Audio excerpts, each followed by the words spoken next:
வணக்கம், நான் டாக்டர் மைதிலி. இரும்பு ஊட்டச்சத்து, சுண்ணாம்பு ஊட்டச்சத்து இது ரெண்டுமே அதிக அளவில் இருக்கக்கூடிய கிச்சலி சம்பா அப்படின்னு சொல்லக்கூடிய நம்ம பாரம்பரிய ஒரு அரிசி வகை நம்ம உடம்புல நோய் எதிர்ப்பு தன்மையை நல்லா பல மடங்கு அதிகமாக்க முடியும். இதனால அடிக்கடி ஏற்படக்கூடிய சளி, இருமல், காய்ச்சல் இதெல்லாம் உண்டாகக்கூடிய வாய்ப்பையும் ரொம்பவே கம்மி பண்ண முடியும். ரொம்ப குறிப்பாக வளர்கிற குழந்தைகளுக்கு கட்டாயம் அவங்க அன்றாட உணவில் சேர்க்க வேண்டிய முக்கியமான ஒரு அரிசி.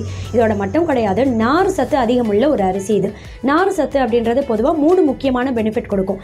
முதல் விஷயம் என்னன்னு கேட்டிங்கன்னா, குடல் பகுதியோட இயக்கத்தை வைத்து மலச்சிக்கல் பாதிப்பு உண்டாகக்கூடிய வாய்ப்பையும் கம்மி பண்ணும். அஜீரணம் மாதிரியான செரிமானம் சம்பந்தப்பட்ட பிரச்சனையெல்லாம் வரக்கூடிய வாய்ப்பையும் கம்மி பண்ணிடும்.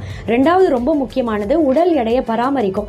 உடல் பருமனா இருந்து உடல் எடையை கம்மி பண்றதுக்கு நீங்க டயட் ஃபாலோ பண்றீங்க அப்படின்னும் போது இதில் இருக்கக்கூடிய நார் சத்து உங்க உடல் எடையை பராமரிக்கிறதுக்கு ரொம்பவே உதவியா இருக்கும். இது மாதிரியான ஆரோக்கியமான நல்ல பாரம்பரிய அரிசி வகைகள் வேணும் அப்படின்றவங்க நல்ல அரிசி அப்படின்ற இன்ஸ்டா பேஜ் மூலமாவும் நீங்க ஆர்டர் பண்ணிக்கலாம். வேணுன்றவங்க நல்ல அரிசி அப்படின்ற மொபைல் ஆப் இன்ஸ்டால் பண்ணியும் நீங்க ஆர்டர் பண்ணிக்கலாம்.